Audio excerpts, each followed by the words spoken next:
Since 1973, Tattoo Charlie's has been an established body modification studio in Kentucky, featuring world-renowned artists and piercers, currently with locations on Preston Highway and in Lexington, a staple point in the tattoo community. Learn more at tattoocharlies.com. Set up your appointment today at 7904 Preston Highway. Our tattoos are done while you wait. Hey, it's Jeff McNichol down here at Mom's Music, 1900 Melwood Avenue. I was just thinking, when I was a kid, the magic was at Frankfort Avenue, the Mom's Music at Frankfort Avenue, and I used to beg people to get a ride down there just to hang out with the guys and see all the cool gear. Now that I'm the owner of this store, it's like a dream come true. We're recreating the magic with the vibe that we used to have at the old store. We're carrying all the gear that you're going to possibly want. We're giving you the outstanding service and personal attention that you deserve.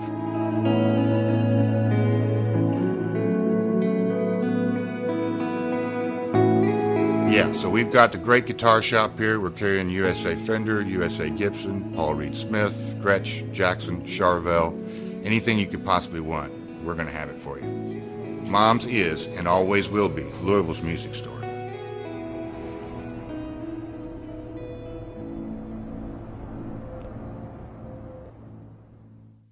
Hey, it's Mark Maxwell at Maxwell's House of Music. Listen, all this stuff is now available to purchase on our website. Check it out at maxwellshouseofmusic.com. We carry all the top brands, like Fender. We got Gibson. We also have basses. We've got ukuleles. We got drums. We've got sound gear. We've got keyboards.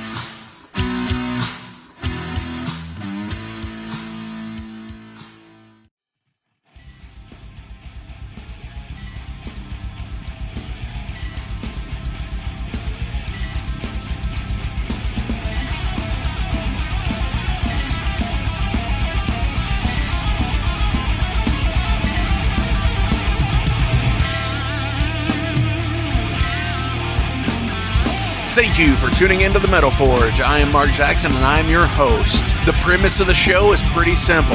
Awesome interviews and awesome music. If you want to contact me, hit me up at metalforgeradio@gmail.com or visit the website metalforgeradio.com. And now let's get this show on the road. What's going on, Metalheads? It is Friday, October 2nd. You're listening to the Metal Forge and I am your host, Mark Jackson. Holy shit, it's already October. Guess what? That means this is the month of metal on the Forge here. We're going to have some awesome fucking people coming into this month. Stay tuned for the posts. I don't like to give anything away until, see who's going to be on next week. It's like, dun-dun-dun, here comes Sunday. Here comes noon, post who's going to be on the show. And you all seem to really like the posts and everything. Now that I'm, cross-posting on the Instagram and the Facebook page and everything else, it's reaching so many people. It's reaching almost 3,000 people. Thank you all so fucking much for that, because over the last 2 weeks, we've went up to 2,600 plus people on the page, on the Facebook page. And we're right around 400 people on the Instagram page. So thank you to you all. Keep smashing the like, keep smashing the subscribe, keep sharing the page, because we're getting bigger and better and more awesome. Anyways, today's guest, Rob Alaniz from Evildead, thrash metal, 80s Los Angeles fucking scene. What else can you ask for, I'm kind of fucking speechless, because this is like, I found their album like 10 years ago in a used store in southern Indiana, because that's where I'm from. And it's like, this artwork looks fucking cool. And and they're called Evildead. And I love the Evildead fucking films. Fucking put it in a CD player. Holy shit, was blown the fuck away. 10 years later, I'm doing a fucking podcast here, and I actually shoot them a message saying, hey, I see you guys have a new album coming out at the end of October. Would you be interested in coming on the podcast on the Metal Forge? Here's the info of the show. What do y'all think? Yeah, dude, we're cool. Holy shit, awesome. That's how it is, and I'm like stoked. I'm really stoked to talk to Rob. Thank you all again for tuning in. It's each and every week that you all make the difference, and you can continue to make a difference by whatever platform you're listening on. Just go down to the bottom of the show description there, and there should be where you can recommend the podcast. 1 to 5 stars. If it's give what you think is fair, seriously, because even if it's a 1 star, I can improve on that. I can improve on whatever I need to with stuff like that. And it gives me awesome feedback. Put in criticisms, put in comments, put in compliments. Let me know where I can fix things if you listen to an episode and you don't like it. You listen to this episode and you don't like it and you're like, oh, it's the same shit every fucking week. Let me know that, or whatever. Or if you feel confident enough to give me 3, 4, 5 stars, awesome. Thank you so much if you do that, but still leave me comments to where I can improve on the game, because that's what it's all about, is you guys listen, and I love doing this regardless. I want you all to be satisfied with listening to the shows. Seriously, because that's what it's all about, is you guys. I like to put these underground bands out there for you all, so you all know more about them. And, you get to hear some pretty cool fucking people talk, in my opinion. Not just, I'm just the catalyst here. I'm going to give a shout out to Wrestling Steve for giving me this idea, because he's awesome. I do want to thank the sponsors again, Tattoo Charlie's in Louisville, Kentucky on Preston Highway and in Lexington. I do want to thank Mom's Music and Maxwell's House of Music in the Louisville, Kentucky area. Mark and Jeff for those stores respectively. And if you need any gear, let me know. Let fucking Howard or Mike know at either store. They do online stuff, momsmusic.com, maxwellshouseofmusic.com. They can get you whatever you want. You want to start doing some home recordings? They can hook you up with like a Focusrite rig. You want to do some, acoustic jam stuff? They'll get you whatever you want. They sell everything. They will get you whatever it is that you want. Talk to them, see what they can do for you. They're awesome cats. Every single person that works in those stores. Awesome fucking people. In a time where big business and all of that shit has been a thing, where, you want to get away from the evil empire, go to the mom and pop stores. They need it the most, especially right now with all of the businesses that are shutting down and forcing to close doors permanently. Definitely. So anyways, let's get into some music here. I've been yakking long enough, I think. This is the title track from the 1989 album from Evildead. This is Annihilation of Civilization.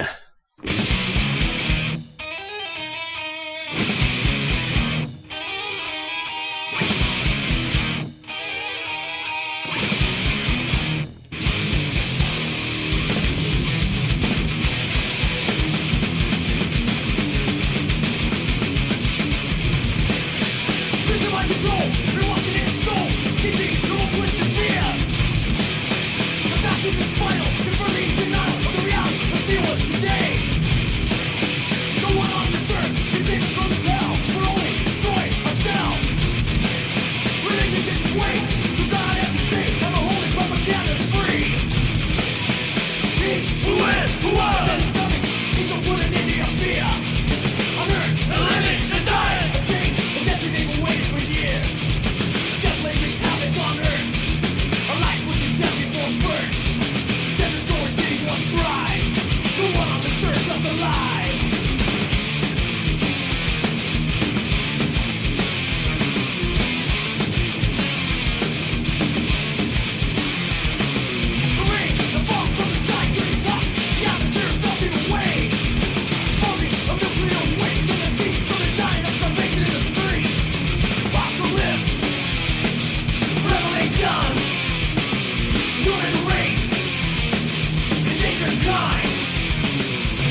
What's going on, metalheads? I am being joined on the line right now from Rob Alaniz from Evildead. Thrash metal awesomeness. Rob, how are you? Great. How you doing, Mark? Dude, I am freaking awesome because, I've listened to you guys for so long, and looking back through like the history of the band, there's only a few full-length albums, but you've got some other stuff going on too. You've had singles come out, you've had some demos. Right. So tell me, and a lot of the Metal Forge listeners are familiar with you guys. Mm-hmm. So give a big rundown really fast. Okay, well, let's see. We did demo in like 87. That was like 3 songs. I think it was called like The Awakening or something like that. I can't remember, but yeah, it was just 3 songs. It was me, Mel, Juan, and Mark Caro, who was in Abattoir on guitar. And we did 3 songs and then put that out. And then shortly after that, Mark went back to Abattoir. So we got my buddy Albert Gonzalez in, and that's pretty much it. After that, did a couple shows with Mel singing and playing bass. And then after that, a friend of his, he knew Phil Flores, he called in and we got him in there, and basically that's where the band pretty much stayed until about 1990 when me and Albert left. That's how that went. But yeah, we did an EP called Rise Above. It's basically the Black Flag cover. Nice. Yeah, and then we did that first, and that was in 88, I believe. And then towards the end of 88, we started recording the full length, which is Annihilation. Right, which was the first release. And right. Now, were you all signed to SPV then with that, yes, with that release? Yeah, actually, the EP came out here in the U.S. on Road Racer, which was part of Roadrunner at the time. Oh, wow. Yeah, but for some reason, I don't know why they didn't pick up the album. But yeah, we had been signed to SPV from the beginning, basically. Okay. Yeah, because I've actually got a original copy of Annihilation in my hand right now. So I picked it up. Okay, so you have a Steam Hammer version? Or? Yeah. Oh, wow. Yeah, that's pretty rare. Yeah. It's really cool because it says like in the including bonus track Bohica and stuff like that. Oh, right. So it's like awesome stuff. That's funny. So it looks like you've had several stints over the years, over the past 30 years. Mm-hmm. Like the original run from like 86 to 95. You got it says here 2008 to 2012, and then 2016 to now. Actually, no, it's kind of weird because what are you reading that from? Is that like Metal Archive or something? Yeah, actually, that is where. Okay, yeah, some of those are kind of inaccurate, actually. Basically, we started the band late 86, early 87, and me and Juan and Mark, like I said, and Mel, and then as soon as Albert joined the band, and then Phil eventually got in, we went from, I think it was 89, and then late 90s when me and Albert left, and they continued on. They got 2 other people. They got a different drummer and another guitarist. I mean, we were in there from the beginning until about 90, and then after that, they did a second record in 91, and then, yeah, I think they went to Europe right after. I was kind of bummed that, because like right after I left, they went to Europe, so I was like, fuck, man. Oh, wow. So I was looking forward to that, but yeah, anyway.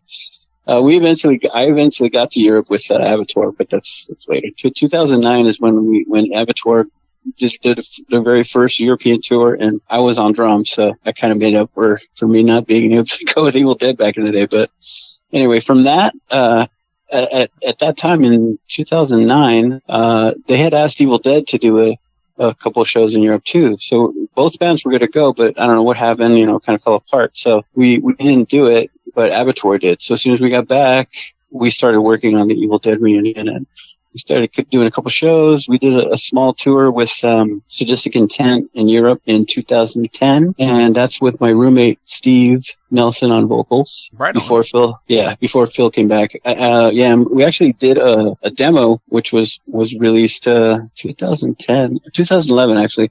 It was just one song, and it was just put out there, whatever. And that was a Steve Nelson on vocals, basically. And that's the Blasphemy Design? Right.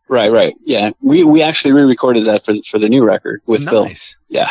And speaking of the new record, United States of Anarchy. Yes. Which is due out this month, correct? Yeah. Actually, October 30th, yeah. Nice. So here in just about 4 weeks.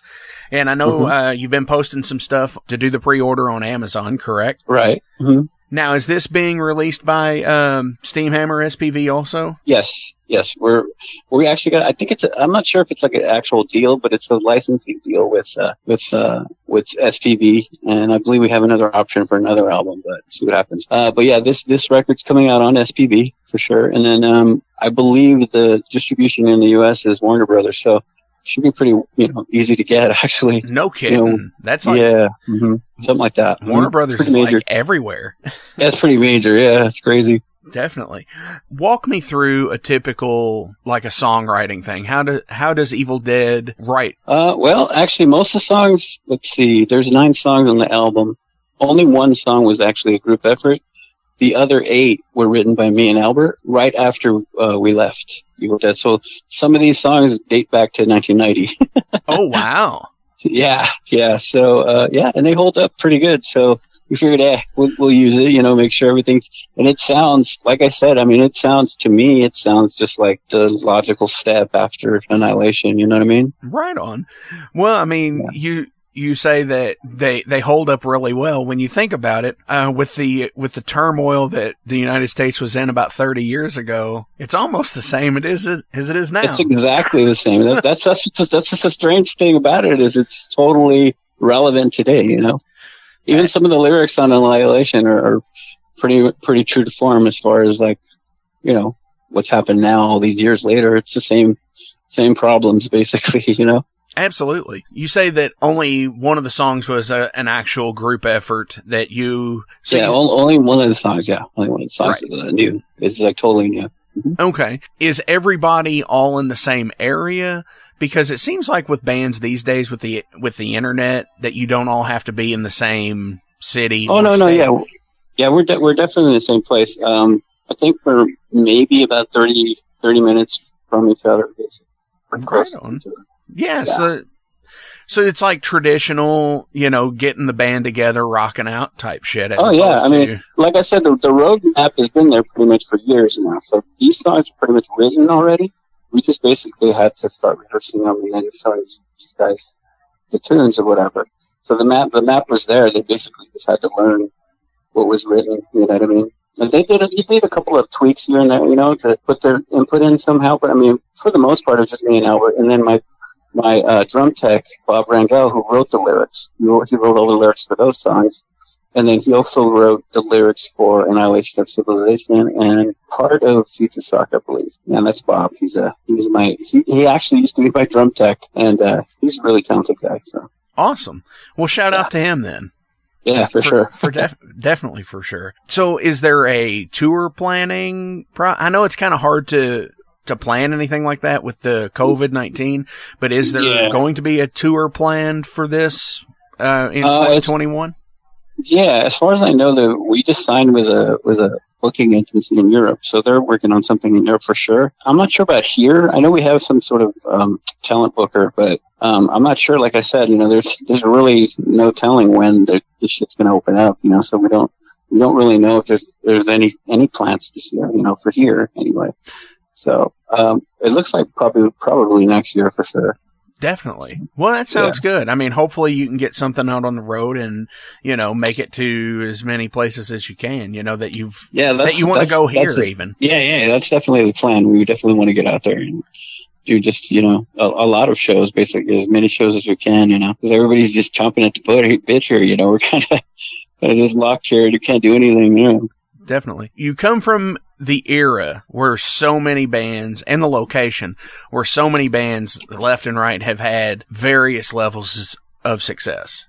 Right. Mm-hmm. How is that, I mean, for you as a musician? You know, watching these peer groups, and along with yourself, because, hey, I'm a guy from Indiana that has a copy of your album. So, yeah, that's crazy. Yeah. I mean, it still kind of like baffles me. Like people, I meet people like, especially like on Facebook, and people hit me up and they're like, "Oh, I've had your record for years and years." It's like, wow, man, it's just crazy. You know, like I can't even imagine that when we first reunited with Phil, which is going on about 4 years. It was nothing but kids. I mean, literally like 15, 16-year-old kids that knew these songs, were singing them back to us. I was like, what the hell is going on here? You know, it was really strange. But, yeah, man, it's humbling, man. Like, these kids really, really dig this shit, and they're so into it. You know, it's like, if anything, we're doing it for those kids that are, you know, like so into it now. You know what I mean? Right. And that's really what it's about. Yeah, totally. You know, seeing people out there who are into what you're doing. Yes. Absolutely. I personally, as a musician, that's what I'm out there for. So, yeah, you know, it's amazing. Like, it still baffles, you know, the mind. Like, these people like have been into this stuff for years, and you don't really think about it, but like, there's tons of bands out there that they could be listening to, and they're actually picking your band. It's pretty big, you know? Definitely.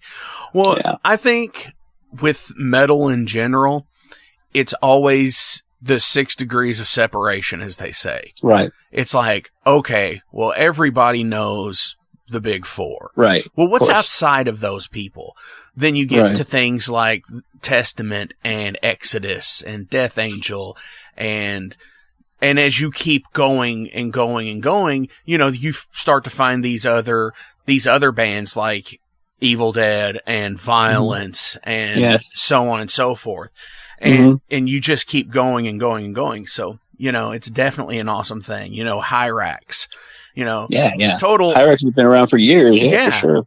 Totally awesome bands. And I know it's like, I know like Catan plays in like Mexico and draws like thousands of people. And it's just like, yeah, they do real well, like in Europe and stuff. Yeah, in Europe and South America and stuff like that. And it's totally cool to sit there and see the focused picture is with thrash and like, you know, the big four, but then take a step back and see everything. Yeah, no, like there's a lot of bands, like underground bands, like definitely like from back in the day. Like I don't know if you remember the band DBC from Canada. I mean, I love that band, Forced Entry, all these bands. Don't know what happened to them now, but I mean, there's other bands from like their region, like who's the other band? Sacrifice in Canada. I mean, all these thrash bands that are, I know they've been like working their way back in, you know? Right. There's a band here locally that's called Mind Wars, who used to be like Holy Terror. They're starting back up too. They're doing really well. So I mean, it's healthy, you know, and it's funny because we're all in our 50s. These are older people, you know. Right. It's hilarious. Yeah, it's pretty amazing, but it's had a huge resurgence over the last 7 or 8 years for sure, which is awesome. Yeah, it's pretty amazing. So what inspires you as a musician? You know what? Everything does, really. I mean, I listen to pretty much everything. I don't just listen to one genre of music. I mean, I listen to everything from jazz to trip hop. I mean, anything, you know. I'm not a big fan of rap, I gotta say, but, you know, just anything that has like a decent amount of rhythm is, you know, kind of catches my ear, whatever. Like really good musicianship, obviously that helps too. I don't know, I'm a huge Opeth fan, so like I like that, you know, like the brutal death metal with the, you know, the clean, you know, like real, you know, nice melodies and stuff. So definitely, I don't know, I like all that stuff. I mean, I'm a big fan of the 70s music, you know, Van Halen, Queen, you know, all that stuff. So it all filters through. I mean, there's little sections here and there on the new record. I'm sure if you're adept enough, you'll find stuff. You know, it's all over the place though. Oh, absolutely. I still listen to a lot of that myself, actually, you know. Yeah. I mean, good music is good music. It's going to last forever. You know what I mean? Definitely. I like the album tracks I've noticed as I've gotten a lot older. What people Right. refer to as album tracks, like deep tracks, you mean, right? Like, yeah, like what they call a deep cut. Yeah, yes. something that you're not going to hear on regular FM radio and stuff. Yeah, exactly. Yep, that's the best stuff, man. I mean, I miss the days of throwing a record on and having to listen to the whole thing, not just cherry picking a song or two or buying a single or whatever. Oh yeah, absolutely. Yeah, it's a totally different thing. I mean, these kids will never get that, experience of putting a record on and listening all the way through and not, jumping from track to track. I mean, it's awesome. I love that. I remember that, being a huge fan of just sitting there with a record and just pouring over the album cover and the lyrics and all that stuff. For sure. Amazing. It's magic. They'll never understand why the hit of the album was either the second or third track either. Exactly. Because and then that was one of the conscious things we did with this record is like, okay, it's old school, whatever. It doesn't sound as processed maybe as all these new records where everything's like super loud and there's no dynamic. It's just it's very organic sounding and we definitely put a lot of time into the pacing of the record, so it's not all fast, it's not slow, it's just got a little bit of everything, and I think it's really cool. I mean, it's like I said, it's the logical step after that first record. The second record, I don't know what they did. We had gone and we pretty much left. So they did what they did. And, so basically it's like we started from Annihilation and we carried that on for the new record, So just kind of ignore that second one. I'm just kidding. But yeah. Snap. So it's almost like it says, on the Metal Archive, it says the band took their name from the Evildead film. Of course. Of course, right. Because it's right there. So, which is like Evildead 2 was the remake sequel of the first one. So it's in essence to ignore the one. No. Yeah, exactly. I was kind of bummed actually. I remember going to the premiere of that Evildead 2 and I was pissed because I was expecting this really like scary, horror movie, and it was a fucking joke. It was a comedy. Yeah. It was a comedy. I was like, come on, man, really? They totally ruined the franchise, So yeah, I was kind of upset at that. But yeah, I mean, it's the same thing, kind of. It's a remake. Yeah, and it's funny because the second record, the Underworld, it has a couple of really good songs, but for the most part, it's completely different from the first record. You know what I mean? Right. Actually, I do not have that album. Okay. So I don't even actually think I've even heard anything from it.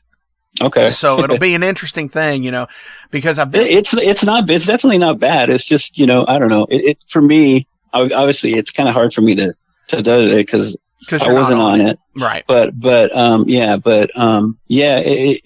It's a totally different approach from the first record, and it's cool that they did it, and they obviously made a conscious choice to be a little different. So, I mean, they didn't really have a choice because we were gone. I mean, the main songwriters are gone already, so that was it. That was their take on it, basically. Which is interesting how a previous band member that I had one time, we would get really in depth with like analyzation of bands. Right. And it's just like, okay, well, you got to think if Ozzy never found Randy and just went straight to somebody like, Brad Gillis or somebody, it would have never been the same. Or Jake Lee. It would have never been the same without having Randy first. Exactly. And we would always catch so much shit from our guitar player at the time. He's like, what do you even think about that? And it's like, because it's like one or two people make that big of a difference. Oh yeah, it really does. In a career of musicians. It's like, always bring up, I think in thrash metal, Metallica is always the measuring stick for people. Right. Would have never been the same had Cliff never came in. That's true. And still would have never been the same if Jason never came in. Exactly. Yep. So, yeah, it's definitely one of those things where everybody has their place, which is awesome to look at on a grand scale. For sure. Yeah, definitely. Can you listen to your music without criticizing, just as a casual listen or a fan? You know what? I've tried that, especially with this new record. It's kind of hard because these songs, like I said, these songs have been with us for 20, 30 years, you know what I mean? And people are barely now hearing them. So it's kind of it's kind of a weird thing, like to play for somebody and say, hey, here's our new music. But it's like in my back of my head, I'm like, wait a minute. It's not very new. It's from 1990. You know what I mean? So like, I've been playing this for 30 years in my practice space. Exactly. So yeah, it's kind of strange. But I mean, it's new to everybody, basically. So everybody that hadn't heard it, this is all brand new, and that's a cool thing about it, is it still retains that spirit from 1980, like 88 or whatever. It still has that, the catchy riffs and the, all that stuff is there. It's, and that's the cool thing about this record is for me, I mean, obviously I'm biased, but for me, it's like every song has something special in it. You know what I mean? It's not, you have to listen to the whole record too. It's not, you can't take them apart. You have to take it as a whole record and not just one song. Right. Yeah. It's really cool, man. I'm really proud of it. So, and I'm hoping that people dig it, but yeah, it's cool, man. Definitely. So how rewarding is it to finally get to, after you've been sitting on these songs for 20 to 30 years, to actually get to record and release them?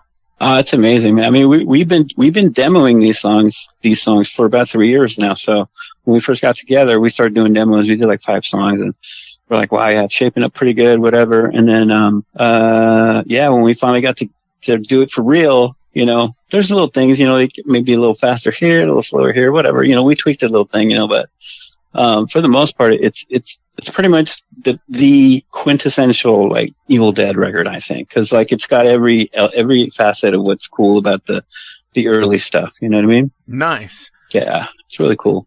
I've noticed with the artwork. Yeah. You have even when you go back and look at the album that you're not on, the Underworld. Right.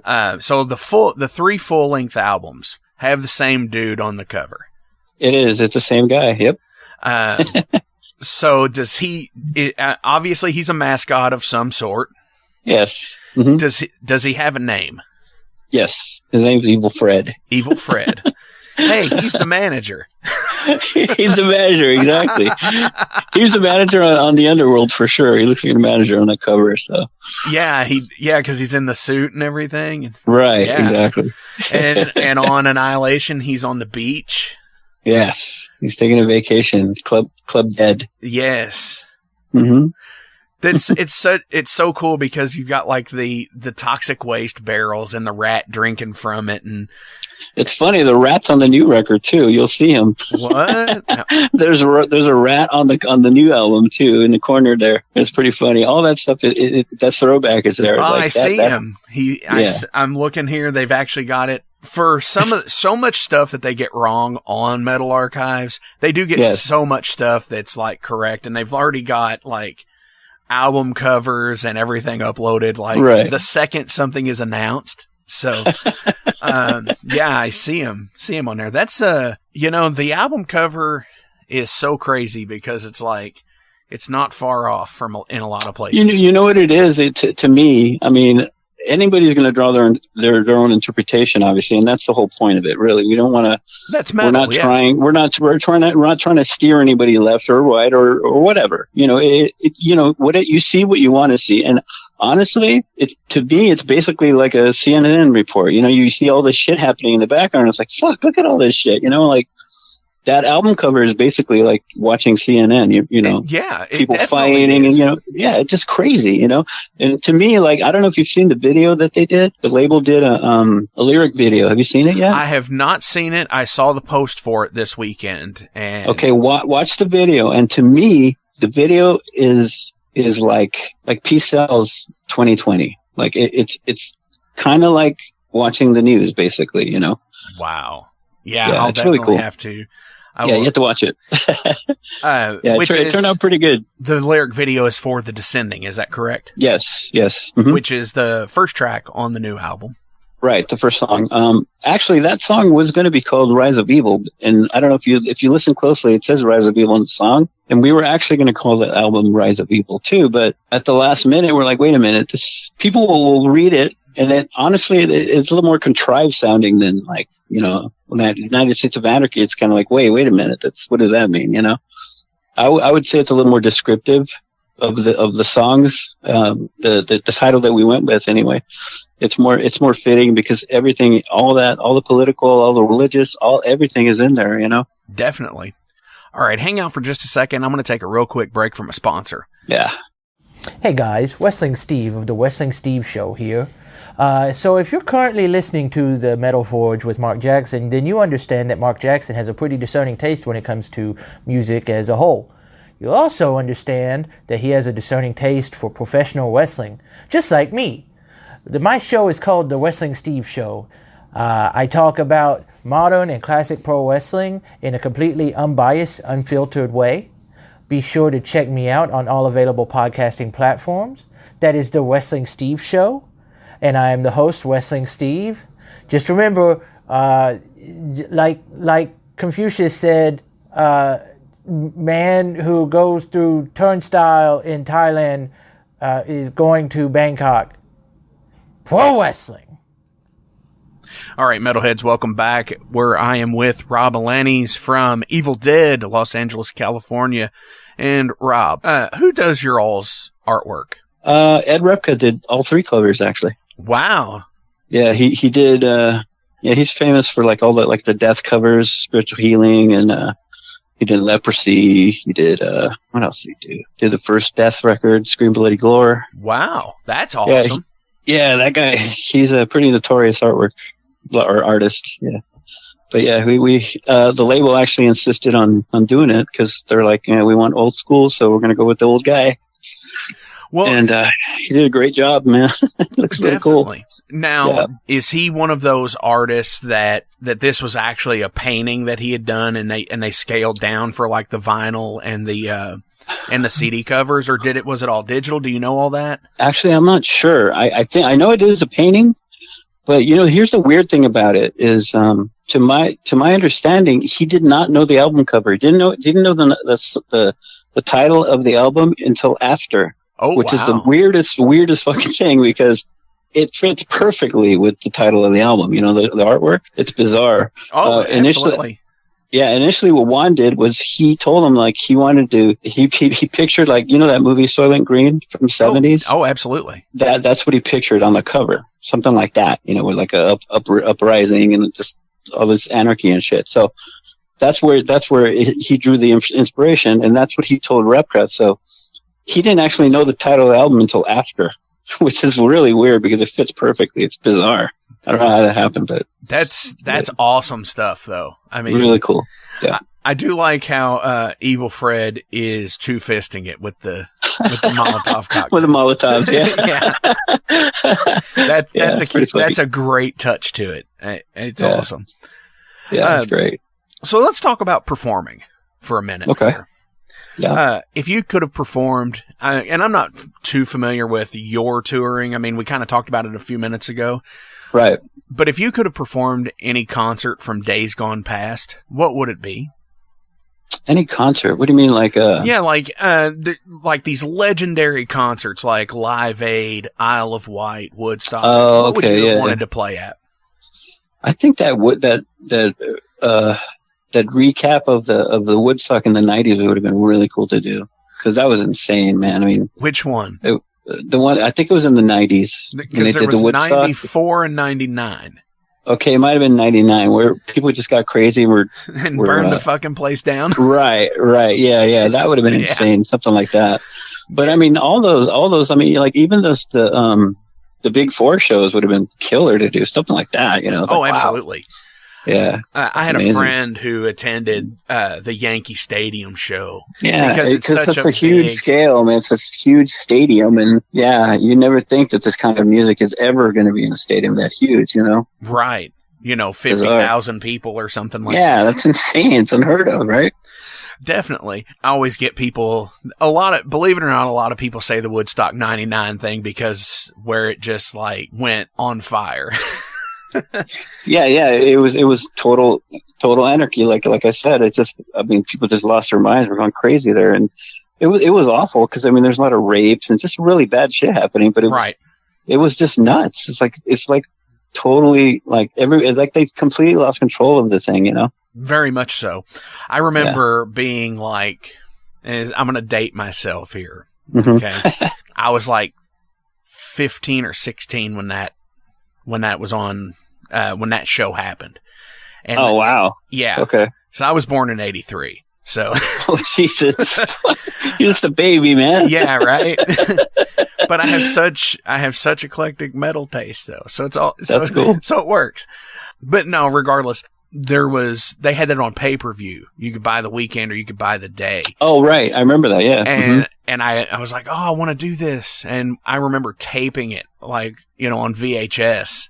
Wow. And just seeing like all of the craziness that was going on, even on the Saturday that was going on. Weird, awesome, crazy show. I would have loved to have been there too, actually. So that's crazy. Yeah, it was. It looked crazy. I mean, yeah, I actually watched some of that on TV. It was insane. Crazy. They need to come out with a documentary on it. No shit. That would be interesting. That know, maybe how VH1 used to do Behind the Music, and they did one of actual Woodstock. Maybe they need to do one of like, something like documentary wise of Woodstock 99 and what it did, how it changed the music scene, I guess. Yeah, I'd watch it for sure. Oh, hell yeah. I'd probably watch it before the original Woodstock film. Yeah. Do you have a favorite city or venue you like to perform in? Let's see. Well, I'd have to say probably the best venue. There's a place in Rotterdam that we played. I think it's Rotterdam. It's called Bebop. It's a really nice club. Really top-notch sound and lights and everything. It's just really, really cool. I remember that was when Abattoir went out there, we played there. And it was amazing. It was like top-notch everything. As far as like here, I don't know. I mean, there's a couple of places like the House of Blues Hollywood was really cool. We played there a few times. But I mean, pretty much any gig except for like these really small club gigs. But I mean, pretty much every gig that we did was pretty memorable to me anyway, Definitely. Now, if you could choose, or if you had to choose, I should say, whether to play shows and only play the catalog of music that you have now, or keep writing music and releasing music, what would you do? I think it would be keep writing. I mean, I couldn't. It's kind of hard to. I mean, it's nice on the one part. I mean, on the one thing, like if people like want to hear the old stuff, I understand that and I totally appreciate that. But I mean, it gets a little tiring playing the same stuff over and over, Right. But I mean, I guess any musician would rather keep going, moving forward. I mean, not playing the same shit over and over, Right, which has always been my thing. Like, you see these bands that they create hit music and play these crazy arena shows. They don't ever change the idea. They keep playing the same 15 to 20 songs. Right. Because they're hits. That's what, I've been a Kiss fan a long time. Mm-hmm. Right. And that's why the whole thing, I really never ever went to see them until, this past year, like 2019, was because they've been playing the same show for the last 20 years. Wow. Yeah, that's crazy. Yeah, they changed certain things from what I've been told, but not the set. That's funny. That was actually my first show ever. Really? Yeah, my first concert ever was Kiss and Cheap Trick, 1979. Nice. So still in the makeup. So. Oh yeah, big time. Mm-hmm. We were there. We were actually there for the Alive 2 recording. It's pretty cool. Holy shit! Really? Yeah. Mm-hmm. That's awesome. So you have the copy of it today? I'm assuming you're like, I'm on this album somewhere. I used to. I actually got rid of all my vinyl recently, but I mean, when it came out, we're like, yeah, that's us. I mean, it says right there for them, whatever. So. Nice. Pretty cool. Nice. That's awesome. Yeah. So I do like to ask some general profile questions, because we're all people. We all enjoy metal and just music in general. But this is more about Rob. Okay. And I'm probably going to already know the answer to this first question, but I'm going to ask it anyway. Okay. Do you have a favorite film? Film. Yeah, actually, I have a lot of favorite films, but like one that just comes to mind all the time because it had such a huge impact on me was probably The Exorcist. Nice. Well, see? Yeah. I mean, yeah, it scared the shit out of me when I was a kid. My sadistic older brother took me and I was like 9 years old. So that fucked me up for a long time, you know? So, it's still pretty fucking creepy, you know? You still put it on. It's like, man, that shit was really good. So did you see it first run then? Yes. Mm-hmm. Wow. Dude, that's so fucking cool. Yeah, it was sick. It was fucking sick. Yeah. That's awesome. And it wasn't, and the answer was not what I was thinking it was going to be. Oh, what did you think it was going to be? Well, Evildead, of course. No, you know the funny thing is, that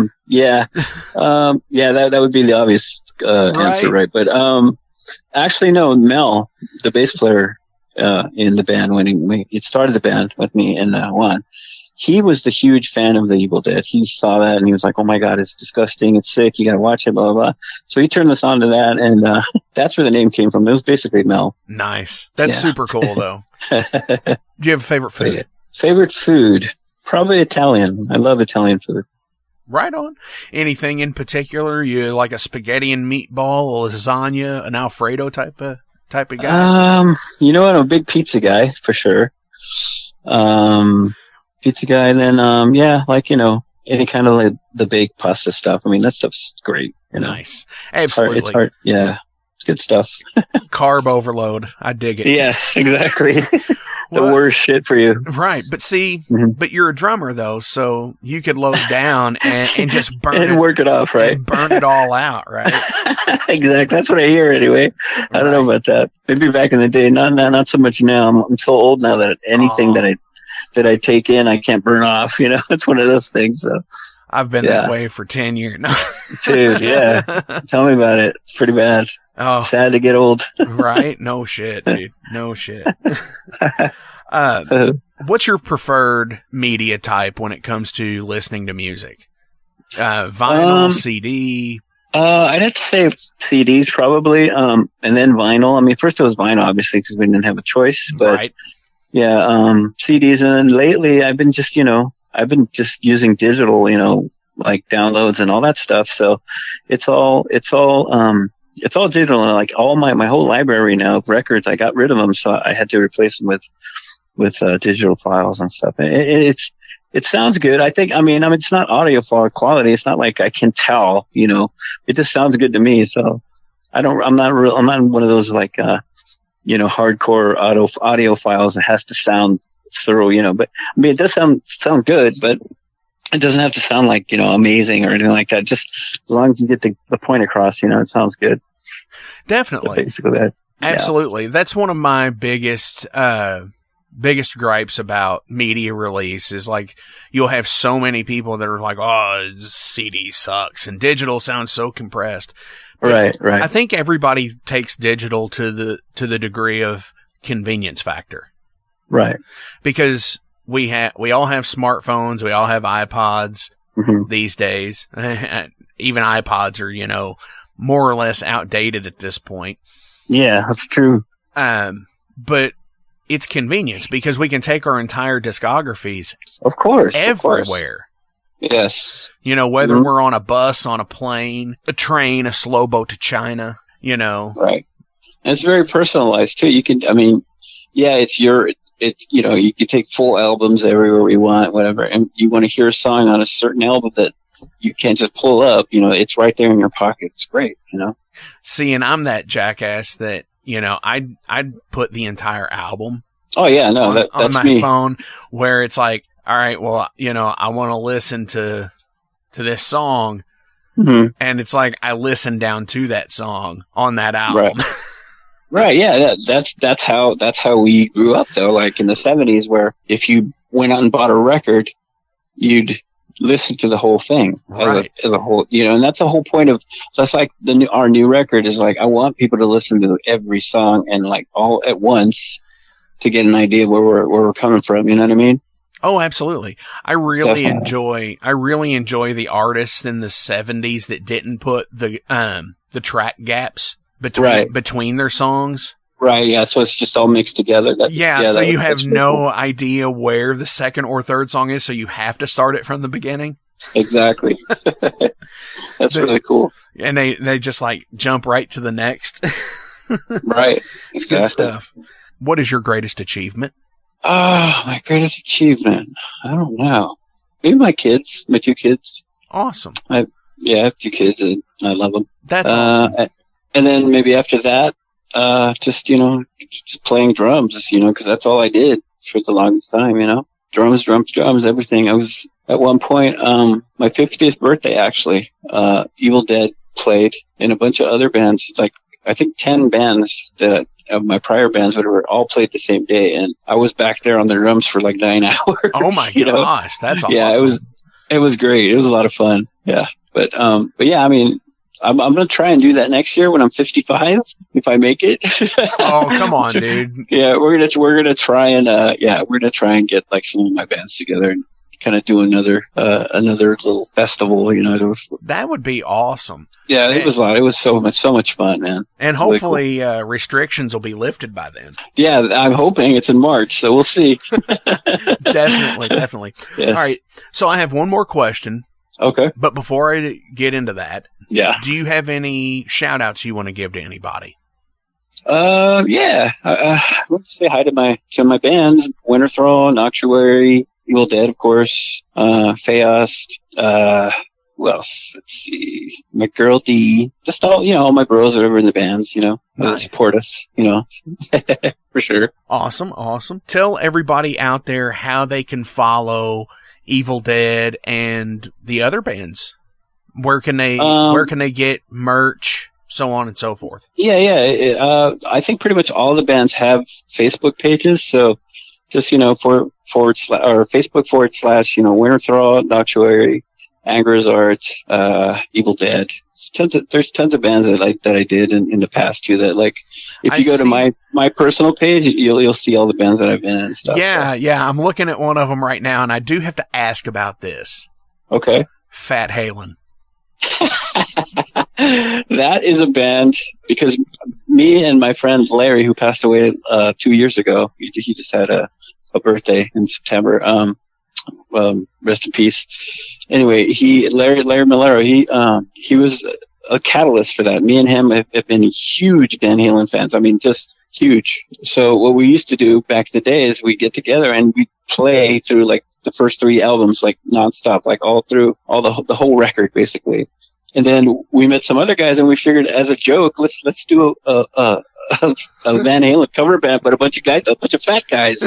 So that's where Fat Halen came from, basically. And it's funny too. Before Larry died, we played all over. We played in Wisconsin a few times. We played a couple shows here locally. But I mean, yeah, we got a pretty decent following. Like people knew who you were. They thought it was a joke at first, but then they saw videos and we're pretty serious Van Halen fans. That's awesome. Yeah, but I'll share some videos with you later. But yeah, it was so much fun. But Larry, like I said, Larry passed, and pretty much died with him. Right. Unfortunately, I get that. But yeah, see, like in my downtime, I was doing all these like funny cover bands. So and they all had that same fat guy, whatever. So we had like Racer XL with Fat Halen. We had Fatley Crew. We had OU Ain't One Too Many, which was basically the Sammy Hagar. we had AC Obesity. Oh basically. My gosh. So we had a bunch of bands. Like I actually working on a Budgie tribute band called Pudgy. Nice. So yeah, I've got this whole thing, with the fat thing, and we had the carbs. We were called the Carbs. So yeah, I mean, I do stuff like that still, it's for fun, with friends around here. But right, yeah, it's nothing serious. It's just a lot of fun, Definitely, it's always one of those things where it's like, Yeah, it keeps me playing too, which is great, Right. And, keeps people coming to shows, keeps people having fun. And that's what it's about. Like I said earlier, like those 16-year-old kids that are still like finding Evildead stuff today. Yeah. Yeah. It's making people enjoy music. Yeah, it's cool, man. I see comments like on YouTube videos, whatever, and people are just now hearing the Annihilation album. It's like, what, 30 years ago this record came out, you know what I mean? It's crazy to even know that, absolutely. You know? It's so cool, you know? Well, again, it's the internet thing, and where bands don't necessarily have to be in the vicinity anymore. They can, you can have a member in Tucson, or you can have a member in Chicago. Right. It works the same way with, all of this stuff that has been uploaded to YouTube, or whoever owns the distribution rights to an album at some point can just throw it up on Bandcamp these days. Right. Or DistroKid or something like that. Right. And it just completely opens up the market again. Yeah, for sure. It's crazy, man. Like, anybody can, case in point, the what's her name? Billie Eilish, whatever. Oh, yeah. She's huge, and she recorded all her shit in her fucking bedroom, think about that. Right. All that shit she recorded in her room, and she's a millionaire now because of it. It's sick, man. Right. Well, if I'm not mistaken, her brother is a musician also. He's a few years older than her. But yeah, it was all done on like a keyboard and a laptop or some shit, right? Yeah. All the Audacity and Focusrite and that's crazy. And all of that stuff you can plug in and just go. Yeah, that's amazing to me. Like, it's just crazy that like somebody like that could just out of their bedroom, make a record and just sell millions of copies. That's just nuts. Yeah, there's tons of bands these days that with the underground scene that are doing that exact thing. They're recording in their bedrooms and then they're just sending it to, say, like a mastering house, or sending it to somebody to be mixed and mastered. Yeah, that's crazy, man. Yeah, it's so weird these days. All right, so here's one last break before we wrap it up for today. Hey everybody, thank you for tuning into the Metal Forge this week. I really appreciate every last one of you that listens. But before I go any further, I do want to tell you that we do have a Patreon page here. And there's 3 tiers. There's the Down and Dirty $1 tier. It's just $1. Hey, you're not going to miss $1. Nobody does. Then there's the $5 Showstoppers tier, which you get a patch, stickers, whatever we have that's in that price range. And then there's the $20 a month Master, where you can get a t-shirt, any size, any color of the Metal Forge logo. Fuck yeah, that's awesome stuff. Oh, and by the way, if you donate on there, guess what? You get the show 2 days in advance from everybody else. Thank you all so much. It's patreon.com/metalforgeradio. Check it out and donate today. I love you guys. Thank you. So, are there any special editions of the new album being released? Because I know you've got a 12-inch coming out. Yeah. Actually, on the vinyl and on the digital download, we did a cover of B-52's Planet Claire. Yeah, I see that. Yeah, and that's not going to be on the actual CD, which is okay. kind of a weird move, but whatever. It's, I guess it's collectible that way. But it'll be on the vinyl and it'll be on the digital version of it. Right on. And it shows that you're going to have an orange and black marbled vinyl. Yes. Yeah, that's the vinyl. And then I think that's it. And then the label actually did their own shirts. They did like just for the pre-order. I think they did like just a logo on front shirt, and then it comes with an album. It's some sort of bundle they did. I don't know. Right. And then we're going to do our own kind of bundle too with the album cover shirt, and then a CD or album. Awesome. So yeah, that's coming out too. Yeah. And we'll have some links in the description below for everybody to check out and follow you guys and so on and so forth. Awesome. So the final question I have. Okay. How would you like to die? Oh man. I don't know. Probably in my sleep. The best, not knowing. Just kind of. Definitely. Just sleep and that's it. I don't want to be burned to death. I don't want to, I just, in my sleep would be great, I think. Absolutely. I can relate to that 100%. So somebody said drowning and I'm like, nope. No stress on the heart. Just kind of fade out. Just exactly. Yeah. That or else I could see myself going like a Spinal Tap drummer. Just exploding. Gone. Playing on stage. gone. Jeez. Rob, thank you so much. This has been thank you, awesome. man. I appreciate it. Definitely. Hopefully, we could do this again sometime soon. And, Absolutely. And if you're, if either I'm on my way out there or vice versa, we can hook up and do something live and in person. Absolutely. Sounds good, man. Awesome. Rob, thank you so much. The track we're going to play going out today is from the new album, United States of Anarchy, due out October 30th. Check it out. Go buy it on Amazon. Click the link below. Support Evildead and the dudes there. They deserve it. Y'all are fucking awesome. Thank y'all for tuning in today. Just come back next week every Friday at high noon. We're always here. This is The Descending.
Musicians, rejoice. Confused with all the modern and technical pedalboard selections? Look no further. Kentucky Hot Brown Pedalboards offer their homemade wooden and custom pedalboards for guitarists and bassists alike. Established in 2013, KYHBPB has helped support not only the local Louisville scene, but a large array of big and small players from across the entire country. More info can be found at KentuckyPedalboards.com. What's going on, Metalheads? Mark from the Metal Forge here, and I'm going to talk to you a minute about headcount.org. Are you registered to vote? Headcount is a nonpartisan organization that works with the music and entertainment industry to get our fans to vote. That also allows you to update or check your voter registration status. Go to headcount.org where you'll find all the information you need to be ready for Election Day. At HeadCount, you also can check your registration status. Millions of people purge their voter rolls every year. Everyone should check their status every year. The deadline to register to vote in some states is as early as October the 4th, so you want to check it before then. You can also request an absentee ballot, get early info on voting, and find your polling location, or see what's on your ballot. Register to vote today at headcount.org.